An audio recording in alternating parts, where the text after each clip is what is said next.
나라 이야기를 할 때마다 제 마음이 이렇게 사실 편한 마음으로 하는 것은 아닙니다. 불과 한 반년 전, 1년 전, 이 정도만 해도 제가 저희 성도들 안에서조차도 정치 이야기 하는 것을 그렇게 좋아하지를 않았어요. 근데 지금 이 나라의 상황이 단순한 정치 안에서 벌어지는 일이지만 정치 이야기라고 그냥 내버려 두기에는 나라가 너무 심각하게 기울어 있기 때문에 목소리를 안 낼 수가 없는 것이죠. 이 시대 교회가 지금 목소리를 내야 됩니다. 왜냐하면 이 민족은 교회와 이 민족의 역사가 뗄래야 뗄 수가 없는 그런 관계를 가지고 있었습니다. 그 일제에서 억압받을 때에 그런 그 식민지에서 자유를 위해서 투쟁했던 그 중심에 교회가 있었습니다. 그리고 이 민족이 그 건국될 때부터 이 민족의 그 건국 이념에는 기독교 정신이 아주 뿌리 깊게 자리 잡고 있다는 것을 우리가 알 필요가 있습니다. 교회가 나라가 어려운 일이 있을 때에 거기에 관심을 가지고 뛰어들지 않으면 이 나라에는 소망을 찾을 수가 없게 되는 것이죠.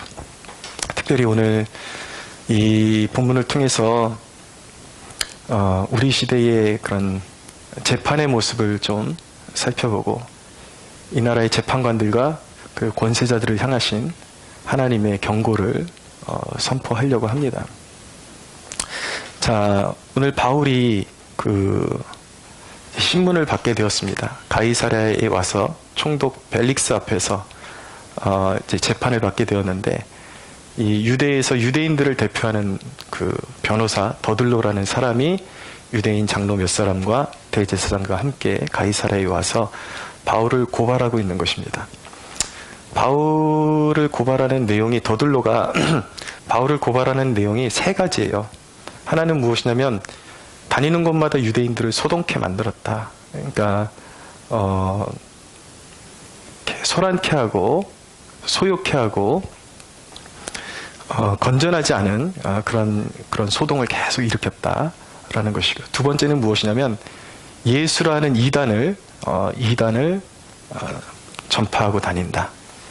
그것이 두 번째 죄명이었고, 세 번째 죄명은 무엇이냐면 성전을 더럽혔다라는 것입니다. 성전을 더럽혔다.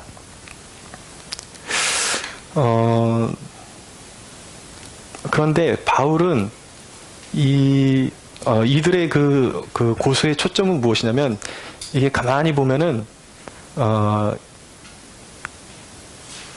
이 나사렛 이단, 그러니까 예수를 증거했다라는 것은 사실은 로마 법에 저촉되게 하려고 하는 그런 이제 그런 음모가 거기에 있었던 것입니다. 그리고 성전을 더럽혔다라는 것은 유대법에 저촉시켜서 어떻게 해서든 이 재판을, 바울이 받는 재판을 사형으로 몰고 가기 위한 그러한 이제 계책이었다라고 볼 수가 있게 되는 것이죠. 근데 바울이 이 재판에 대해서, 이 세 가지 고소에 대해서 변론을 하는데, 그가 말하는 것은 진실을 토대로 이제 변론을 하는 것입니다. 진실로 거짓에 맞서는 것이죠. 먼저 바울은 예루살렘에 올라와서 그동안 12일 정도밖에 시간이 없었고 결례를 행했고, 그 누구도 자신이 누구와 변론하거나 논쟁하거나 한 것을 본 적이 없다. 증거를 댈 수가 없다. 그럴 만한 겨를도 없었다라는 것이 첫 번째 변명이었고, 또 하나는 그들이 나사렛 이단이라고 말하는 예수는 사실은 이단이 아니라 우리 유대인들의 소망, 그러니까 유대인들이 구약의 율법과 선자들을 통해서 계속해서 하나님께서 메시아를 보내주시겠다고 했는데, 그 부활의 소망 예수 그리스도, 이것은 유대인들이 기다리는 그 소망의 성취지, 예언의 성취지 결코 이단이 아니다 있다라는 것을 증거한 것이고, 성전을 더럽혔다라는 것에 대해서는 성전을 더럽히기는커녕 오히려 그 자기 자민족을 구원하기 위해서 이제 여러 가지 그 가난과 기근과 환란 때문에 오히려 그 바울이 선교했던 여러 지방에서 고린도와 뭐 빌립보, 마게도냐 지방의 이런 교회에서 헌금을 걷어가지고 와가지고 오히려 내 민족을 이롭게 했다라는 것입니다. 유대인들이 고발하는 내용 중에 이방 사람, 에베소 사람 드로비모라는 사람을 성전으로 데리고 들어왔다 그래서 바울이 성전을 더럽혔다 그러는데, 그것은 사실은 그들이 지어낸 내용이고 왜곡시킨 것이지 사실이 아니었습니다. 그리고 소동처럼 보이는 일이 있긴 했지만 그것이 바울이 일으킨 소동이 아니라 아시아에서 악의적으로 바울을 해코지하기 위해서 올라왔던 유대인들이 소동을 자체적으로 일으킨 것이죠. 막 거짓말하고 모함해가지고 일으켰는데, 그나마도 우리가 지난번 본문에서 살펴본 것처럼 바울이 전하는 내용이 알고 보니까 부활에 관한 내용이구나 라는 것을 알게 되면서 자신들의 입으로 이 사람에게는 죄가 없다라고 그렇게 선언을 하게 되었던 것입니다. 그러니까 이들의 고소가 하나도 이치에 맞지 않다라는 것을 바울이 증명하고 있는 것이죠. 근데 이 재판의 그 특징들을 살펴보면은 한 3가지 정도 특징이 있습니다. 하나는 무엇이냐면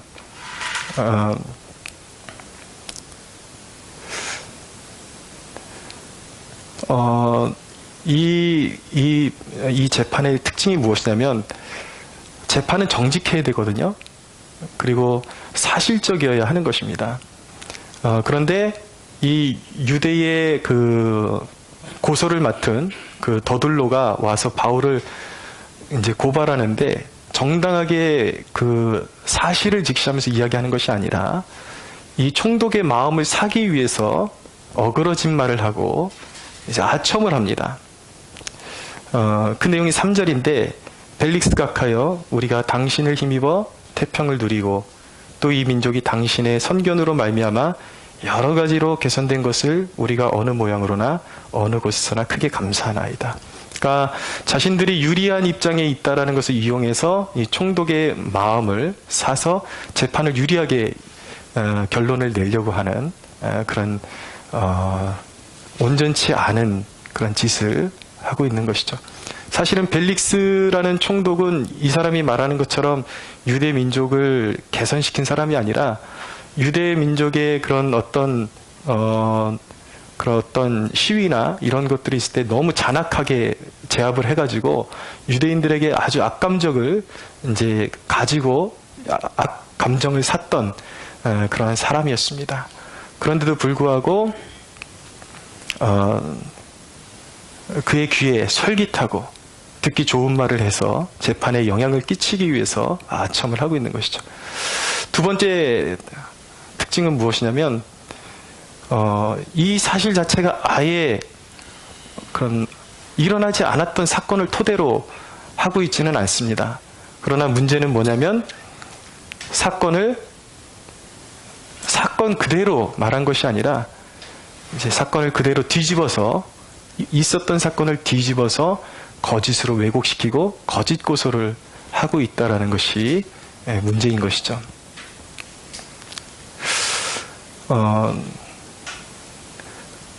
또 이 사건을 보면은 이 이후에 보면은 그 재판이 과연 공정하다고 말할 수가 있는가?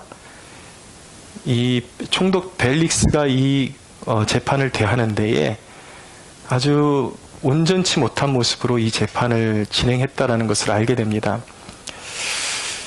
무엇이냐면 24절 이후에 보면은 바울이 죄가 없는 것을 알았음에도 불구하고 이 벨릭스가 돈을 더 받았으면 해서 이 바울을 자꾸 불러내는 거예요.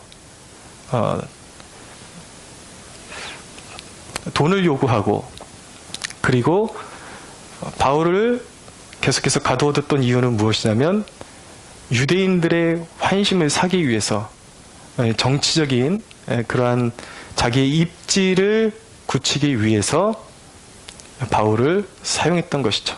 그러니까 무엇 하나 하나님 앞에서 이 정직하게 행해진 재판이 아니었다라는 것을 알게 되는 것입니다. 또 한 가지는 무엇이냐면 이 사건은 사실은 진리에 관한 문제인데 바울이 전한 것은 이것을 정치적인 그런 이슈로 바꿔버렸어요.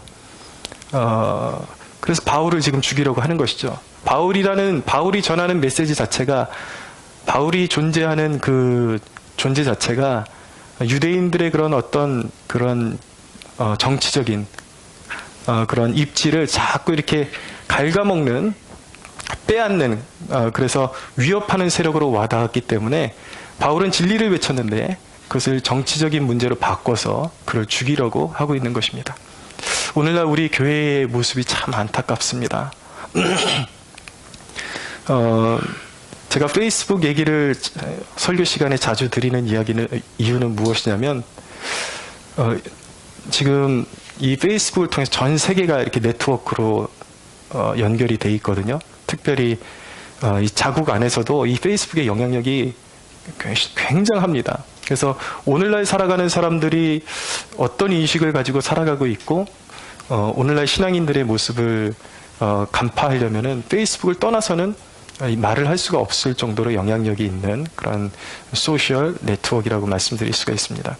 근데 처음에 저는 제가 처음에 페이스북을 시작했을 때에 좀 곁길로 가는 신앙인들의 모습을 보고 이것이 소수의 사람들의 문제인 줄 알았는데, 제가 정말 너무 그 개탄을 금치 못하는 이유는 무엇이냐면, 오늘날에 너무나도 수많은 그리스도인들의 신앙이 썩고 부패했다라는 것을 보게 된 것입니다.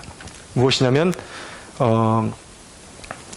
자신의 정치적 어떤 그런 견해, 선호, 이것을 진리 위에다가 올려놓고 있는 거예요. 상대방이 분명히 진실을 이야기하고 있고 진리를 이야기하고 있음에도 불구하고 우리 그리스도인들이 자기가 선호하는 정치 세력과 그 진실을 이야기하는 사람이 반대편에 있다 그러면,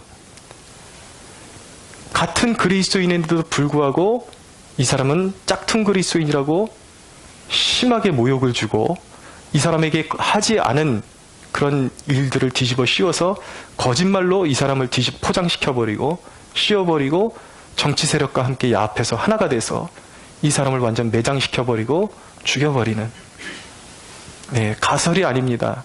제가 페이스북에서 너무나도 쉽게 경험한 내용을 말씀드리고 있는 거예요. 최근에 종자연이라는 단체에서 기독교를 무너뜨리기 위해서 정책을 짰던 그 핵심 인물 중에 이정훈 교수라는 분이 회심을 해가지고 굉장히 회자되고 있거든요. 이분은 정말 그런 어떤, 제가 볼 때는 개혁주의 중심의 그런 신실한 신앙을 가지고 있고 굉장히 경험이 있으세요.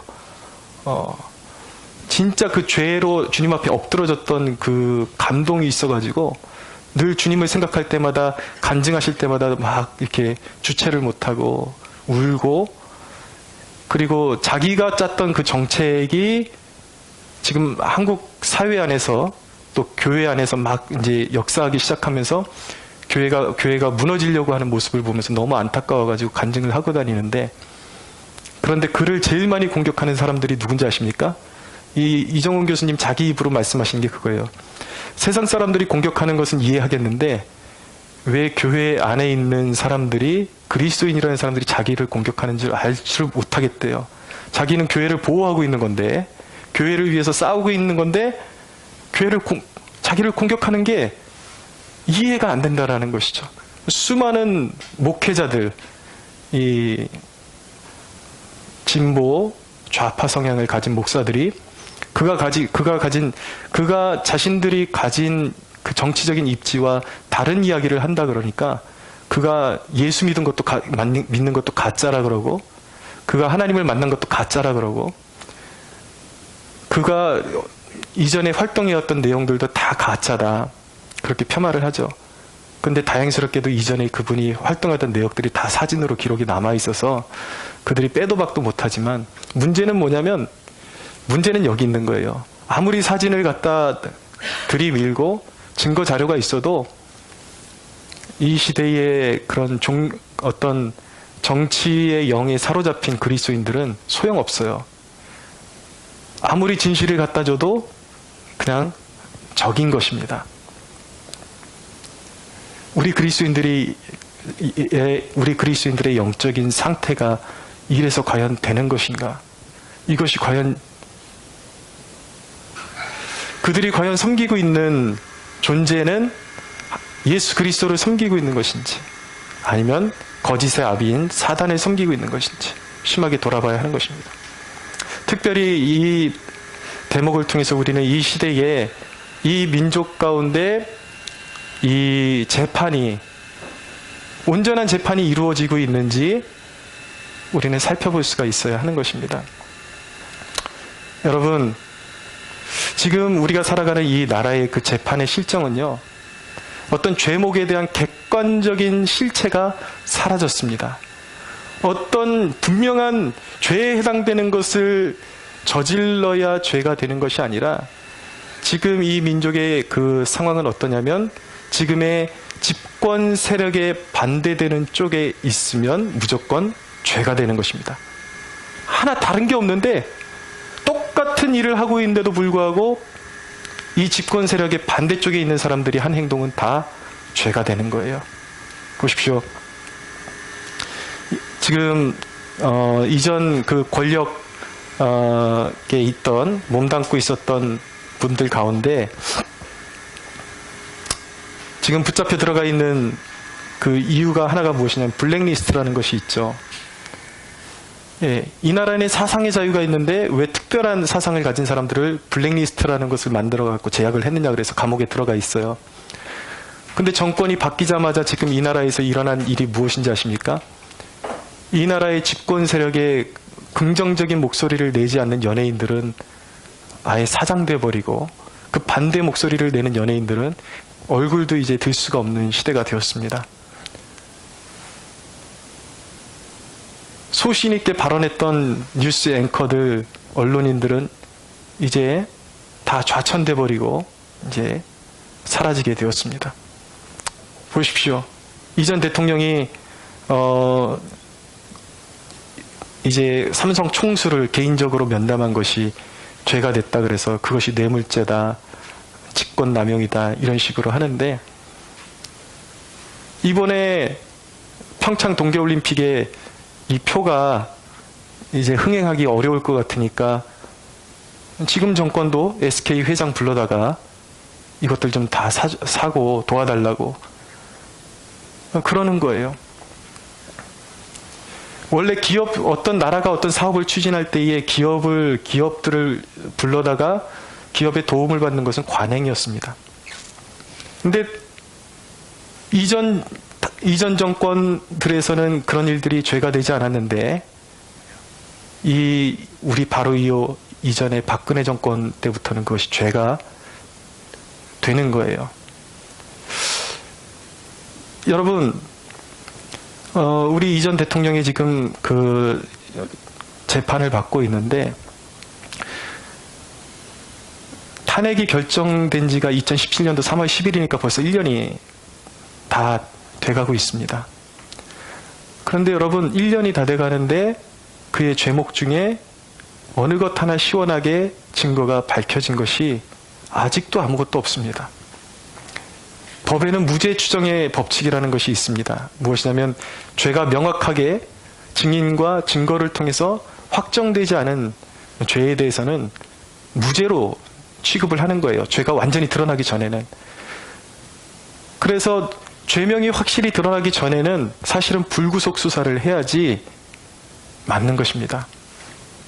근데 이전 대통령 몸이 다 지금 망가지고 그러고 있는데도 불구하고 아직까지 죄명이 무엇이 죄명인지도 드러나지도 않았는데도 불구하고 감옥에 들어있어요, 지금. 아프다 그래도 소용없습니다. 그래서 이제 국제사회에서 인권에 대한 그런 문제를 제기할 정도로 이 문제가 지금 심각하죠. 여러분, 제가 알기로는 지금 제가 그 정확한 자료를 들고 나온 것이 아니기 때문에 한 800억 정도 그렇게 국가 공익 사업을 위해서 이제 모아둔 돈이 있다 이건데, 사실 이전에 김대중 노무현 정권 때에는 조 단위로도 돈을 걷고 수천억 단위로도 돈을 걷어서 자료가 다 있는 것입니다. 북한에다 그냥 보내버리고, 사실은 북한이 이제 그 핵무기를 개발할 수 있는 그런 이제 가능성이 완전히 그냥 밑바닥을 치고 있었을 때에 햇볕 정책이라는 이름으로 김대중 대통령이 그 절대로 핵을 만들 일이 없다. 핵을 만들면 내가 책임지겠다라는 그런 발언을 하면서 엄청난 돈을 보낸 거예요. 근데 지금 어떻게 됐습니까? 지금 핵 이미 완성했죠. 그래서 이제 소형화시키면서 더 멀리 날아갈 수 있는 정교화시키는 작업을 지금 계속하고 있는 것입니다. 공공연하게 드러난 비리에 대해서는 지금 멀쩡하게 죗값을 받고 있지 못하고 있는데, 지금 이전 대통령 같은 경우, 탄핵된 대통령 같은 경우에는 800억에서 공익사업으로 내보낸 얼마의 돈은 정확하게 그 내역이 남아있고, 대통령이 10원 하나 자기 통장으로 먹은 기록이 전혀 없습니다. 그대로 공익사업을 위해서 그 돈이 방치되어 있습니다. 근데 이것이 비리라는 이름으로 지금 재판이 진행되고 있는 거예요. 여러분, 이것을 우리가 어떻게 이 민족이 정상이라고 우리가 말할 수가 있겠습니까? 여러분, 아무리 보수와 진보가 서로 간에 대립한다 그러지만 우리 그리스도인들이 그 중심에 껴갖고 거짓말로 같이 이 거짓 재판에 같이 동조하는 것이 어떻게 그리스도인이라고 말할 수가 있겠습니까? 말이 안 되는 것이죠. 여러분, 성경이 말씀하는 재판은요, 재판의 의미는 무엇인가? 하나님을 대리하는 신성한 업무가 바로 재판인 것입니다. 그래서 모세는 하나하나 하나님께 묻고 자신이 모르는 것, 이미 하나님께서 계시해 주신 대목이 있으면 그걸 기준으로 재판을 하고, 자기가 다스리기가 좀 애매한 재판의 항목이 있으면 하나님께 가서 묻죠. 묻고 하나님의 뜻이 무엇인지를, 그러니까 쉽게 말씀드리면 하나님의 뜻을 받드는 것이 재판이란 말이에요. 그만큼 신성한 것이 재판이라고요. 그리고 재판의 그 정신은 무엇인가? 철저하게 공평해야 된다라고 성경이 말씀하고 있는 것입니다. 출애굽기 23장에 있는 말씀 제가 읽어드릴게요. 재판의 정신은 어떠해야 되는가? 너는 거짓된 풍설을 퍼뜨리지 말고 악인과 연합하여 위증하는 증인이 되지 말며 다수를 따라 악을 행하지 말며 송사의 다수를 따라 부당한 증언을 하지 말며 가난한 자의 송사라고 해서 편벽되이 두둔하지 말지니라. 그 재판의 원리는 뭐예요? 가난한 자 편도 들어주면 안 된다라는 거예요. 물론 부자 편도 당연히 들어주면 안 되는 것이죠. 사실을 직시해서 공정한 재판이 이루어져야 한다라는 것입니다. 7절입니다. 6절, 너는 가난한 자의 송사라고 정의를 굽게 하지 말며 거짓 일을 멀리하며 무죄한 자와 의로운 자를 죽이지 말라. 나는 악인을 의롭다 하지 아니하겠노라. 너는 뇌물을 받지 말라. 뇌물은 밝은 자의 눈을 어둡게 하고 의로운 자의 말을 굽게 하느니라. 철저하게 공평해야 되고 자기 이권이 재판의 결과에 영향을 미쳐서는 안 된다는 것입니다. 우리 그리스도인들이 세상을 살아가는 방법이 이러해야 한다는 것입니다. 탄핵 이야기가 나왔으니까 제가 말씀드리는데 언짢게 듣지 마십시오. 이게 이 국민의 정서를 지금 상황을 말씀드리기 위해서 말씀드리는 거니까. 대부분의 우리 국민들이 이렇게 알고 있습니다. 저희 지난번에 어디 갔다 올 일이 있어가지고 장모님하고 차 안에서 이렇게 이야기를 나누는데 저희 장모님도 이전 대통령이 억울할 정도로 지금 일을 당하고 있는 것은 알고 계신데, 한 가지는 모르고 계시는 게 있더라고요. 뭐냐면, 그래도 국정농단은 했지 않느냐. 그래서 최순실이가 그 대통령의 연설문을 습관적으로 고쳐주는 일을 하지 않느냐. 태블릿 PC로. 근데 여러분, 얼마 전에 태블릿 PC를 국가수에서 이미 검증을 다 했습니다. 근데 그것이 그 휴면 상태로 있다가 한 몇 년 동안 쓰이지 않다가 제일 처음 열어본 사람들이 누구냐면 JTBC가 제일 처음 열어본 사람들이에요. 기자들이 열어봤단 말이에요. 그동안 쓰이지 않다가. 그리고 연설문을 고쳤다 그러는데 그 태블릿 PC에는 연설문을 고치는 기능조차도 없다라는 것입니다. 이것이 진실이에요.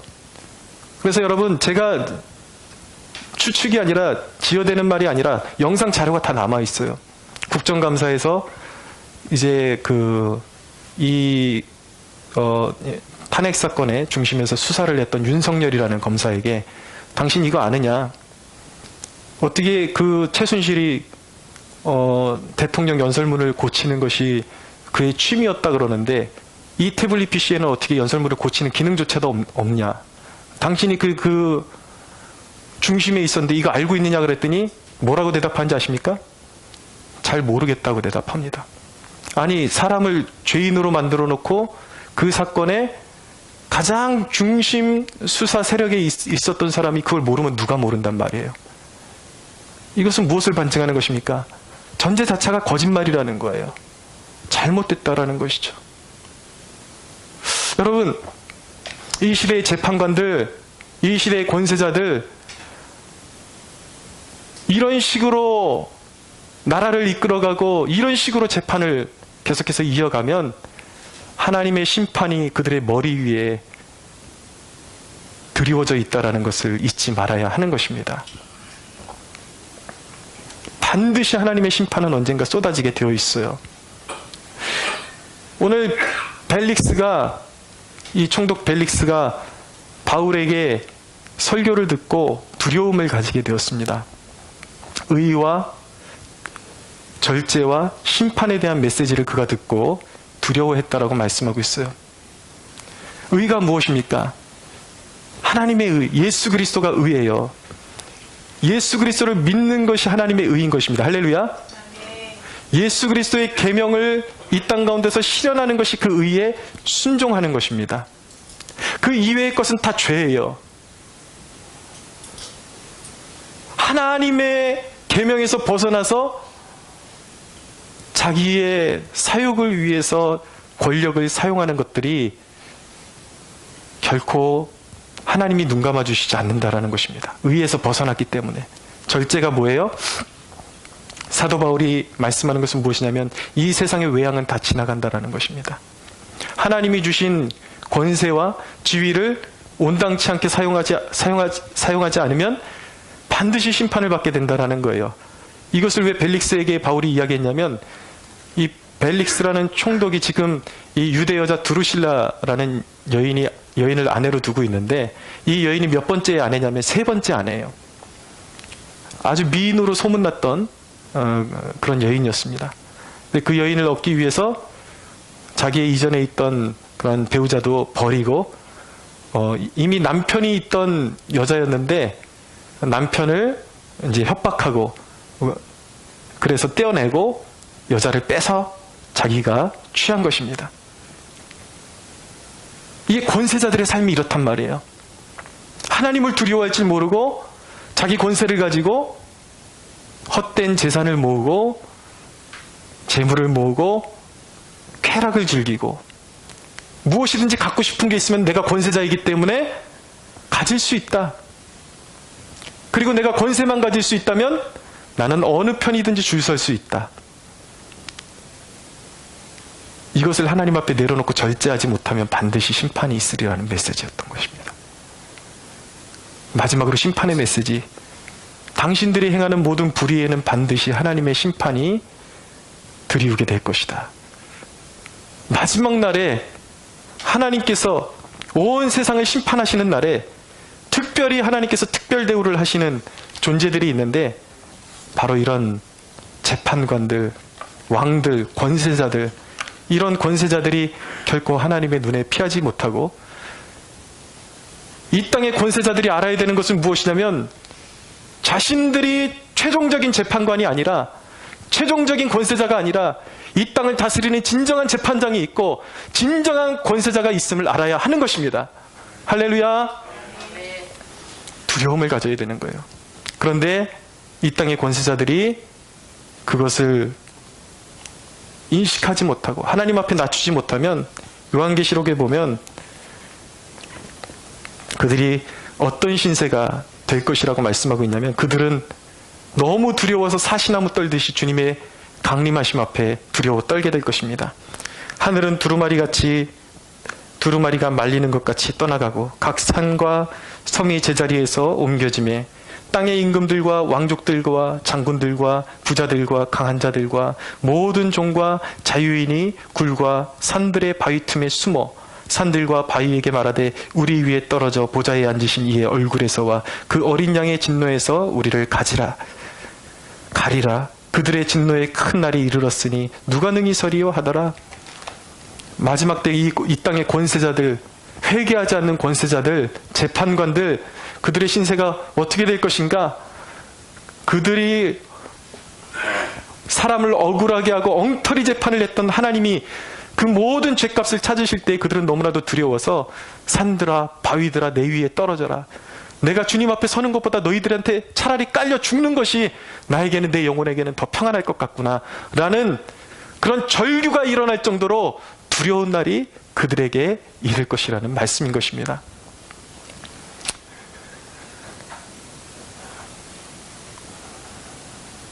여러분, 우리는요, 우리가 기억해야 하는 것은 무엇이냐면, 물질적인 우리 국민의 정서는 지금 물질적인 비리만 비리인 줄 알고 있어요. 그러니까 지금 더 극악한 일들이 벌어지고 있음에도 불구하고 사람들이 죽은 듯이 목소리를 내지 못하고 있습니다. 근데 여러분, 물질 비리보다 더 무서운 것이 무엇인지 아십니까? 돈을 떼어먹는 비리보다 더 무서운 것이 무엇이냐면 사상의 비리라는 것입니다. 이 나라에서 가져서는 안 되는 사상들이 있어요. 그것이 무엇입니까? 사회주의라는 거예요. 공산주의라는 거예요.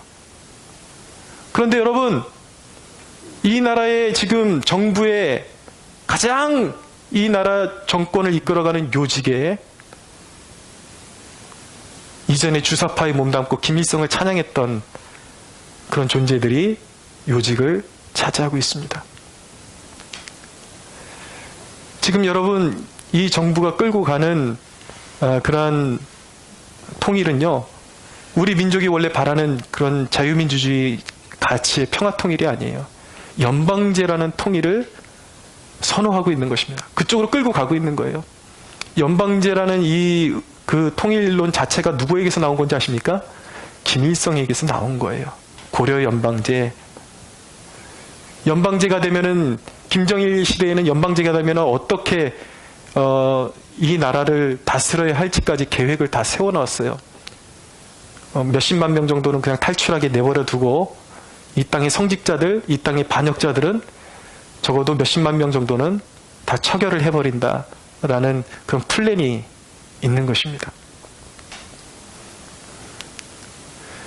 여러분, 바로 이전에 이 나라의 대통령이 중국에 가서 시진핑 만나러 가가지고 제대로 만나지도 못하고 중국에서 연설을 했는데,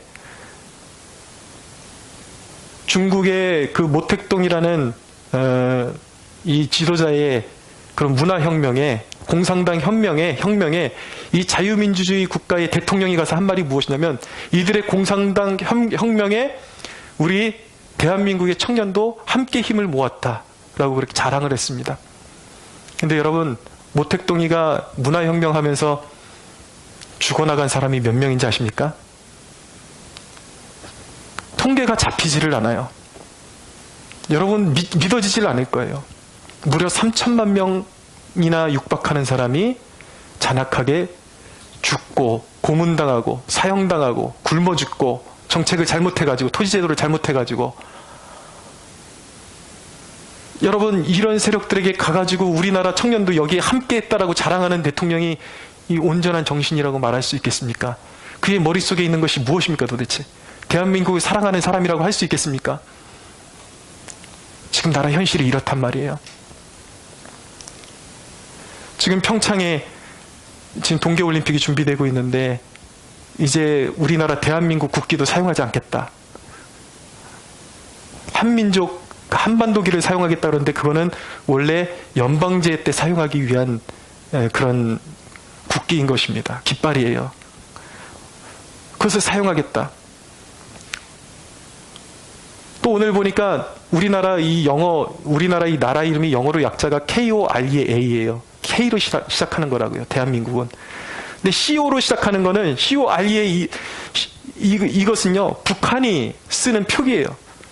우리나라 이 연합 선수 그 단일팀을 이루어 갖고 선수들의 그 연합 그 마크에 뭐라고 새긴다고 지금 발표를 했냐면 COR이라고 새기기로 결정을 했다고 합니다. 하나하나 결정하는 것이 다 북한의 입맛에 맞춰주고 북한을 따라가겠다고 하고 1990년대에 여러분 북한의 저 악랄한 정권 아래서 저 북한의 백성들이 300만 명이 굶어 죽었습니다. 그리고 여러분 지금 저 김정은이라는 인물은 자기의 눈밖에 벗어나는 인물을 고사총으로 쏴 죽이고 화염방사기로 쏴 죽이는 이런 비인간적이고 짐승 같은 여러분 원래 우리의 그 통일로는요 그 악한 정권을 무너뜨리고 자유민주주의의 통일을 이루어서 그 땅의 백성들을 해방시키겠다라는 것이 우리의 원래 통일론인 것입니다. 할렐루야. 근데 지금 통일론은 뭔지 알아요? 그 살인마, 고사총으로 쏴 죽이고 화염방사기로 사람을 불질러 죽이는 그 악한 정권하고 손잡겠다라는 거예요. 여러분 무엇이 더 큰 비리인 것입니까?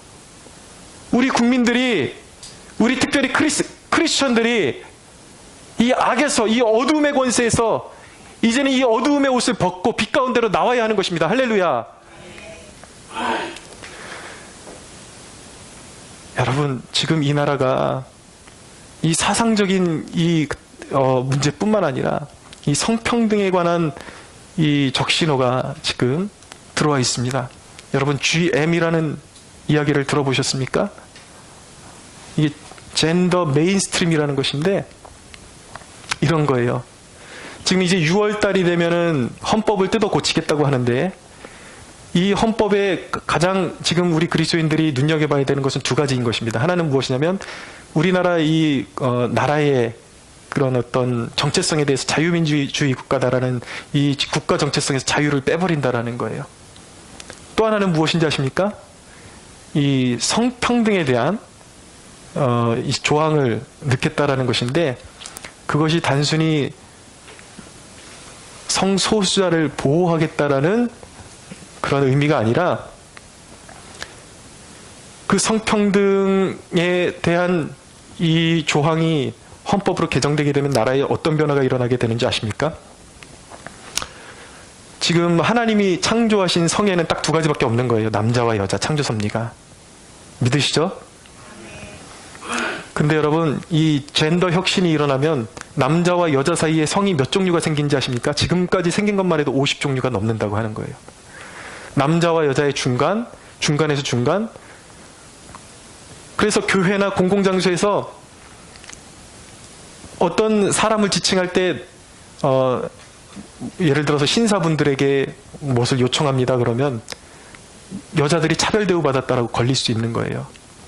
특별히 심각한 문제는 무엇이냐면 교회 안에서 동성애가 죄라고 성경을 그대로 선포하면 목사가 정죄받는 것입니다.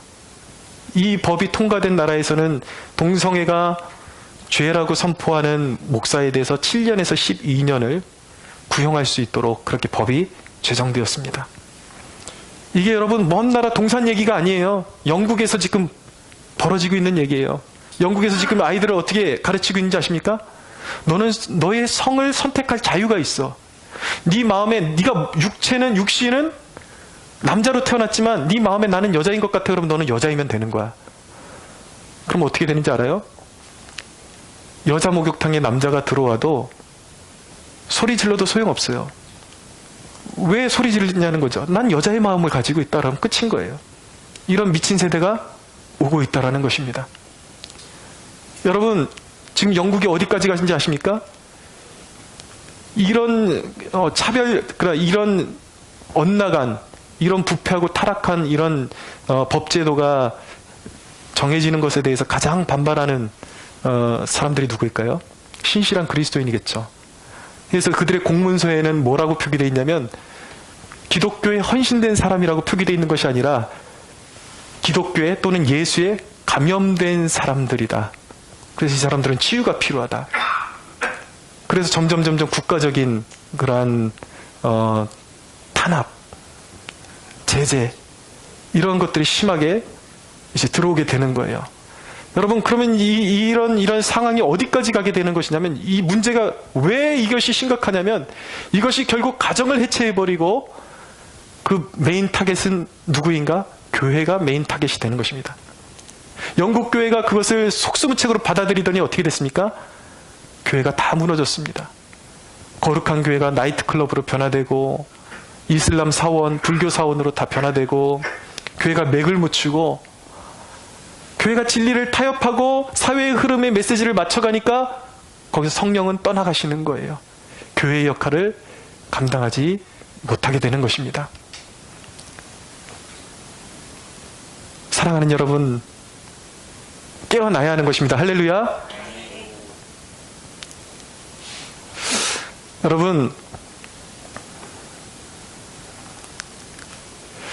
그런데 여러분, 우리에게 이 본문을 통해서 한 가지 위로가 무엇이냐면, 세상이 그렇게 썩고 재판이 부패하고 그랬지만 바울이 그 중심에서 피해자로 그렇게 지금 구속되어 있지만, 넓은 눈으로 보면 하나님의 역사는 지금 누구 중심으로 흘러가고 있습니까? 바울 중심으로 흘러가고 있다라는 거예요. 이 얘기는 무엇이냐면 하나님의 진실된 교회는 결코 역사에 실패하지 않는다. 할렐루야. 하나님은 자기의 뜻을 이루신다.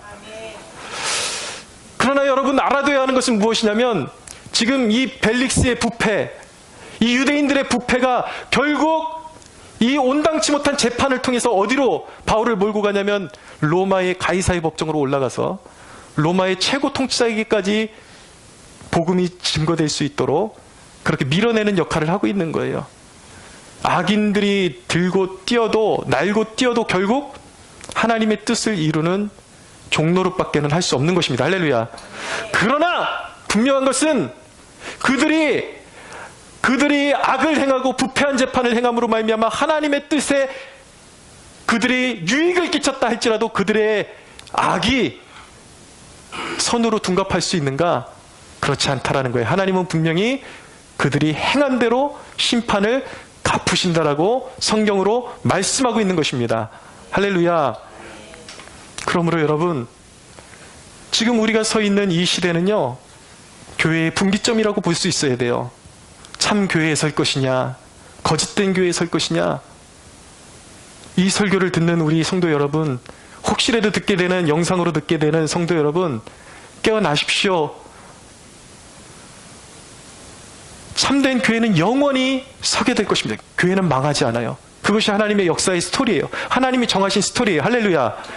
교회는 반드시 하나님께서 자신의 뜻에 예정하신 충만한 수의 성도들을 하나님의 품으로 이끌어낼 것이고 하나님의 나라는 완성될 것입니다. 그러나 이 시대 가운데 눈이 감겨져서 참 교회 편에 서지 못하고 악인의 편에 섰던 그리스도인이라고 말하는 자들은 언젠가 반드시 겨가 바람에 불려 나가는 것처럼 하나님의 품에서 쫓겨날 수밖에 없을 것이고 영원한 심판을 담보받을 수밖에 없게 되는 것입니다. 사랑하는 여러분, 우리 함께 기도할 때에 하나님 이 땅의 재판이 온전한 재판으로 회복되게 하여 주옵소서. 그러나 여러분, 우리에게 진정으로 중요한 것은 딱 한 가지 말씀드리고 마치겠습니다.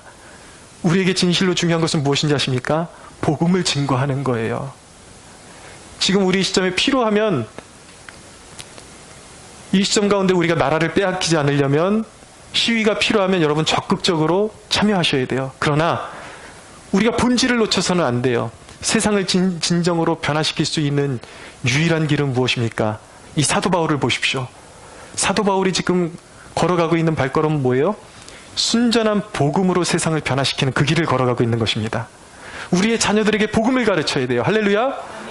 복음으로 사람들을 변화시킬 때에 진정으로 예수의 심장으로 거듭난 그 한 사람이 귀한 거예요. 그런 사람들이 하나씩 하나씩 맺어져서 사회 곳곳으로 나갈 때에 이 땅의 재판, 이 땅의 법조계에도 소망이 생기고 의료계에도 소망이 생기고 사회 구석구석에 하나님의 의가 드높아지는 그런 소망의 바람이 불어올 줄로 믿습니다. 하나님께서 이 나라를 포기하지 마시고 외면하지 마시고 한국 교회를 다시 한번 이끌어 주셔서 이 시간 간절히 소원하건대 영적으로 눈이 감겨져 있는 우리 성도들의 눈을 뜨게 해주실 것을 간절히 소망하는 것입니다. 우리 하나님께 영광의 박수 올려드리겠습니다.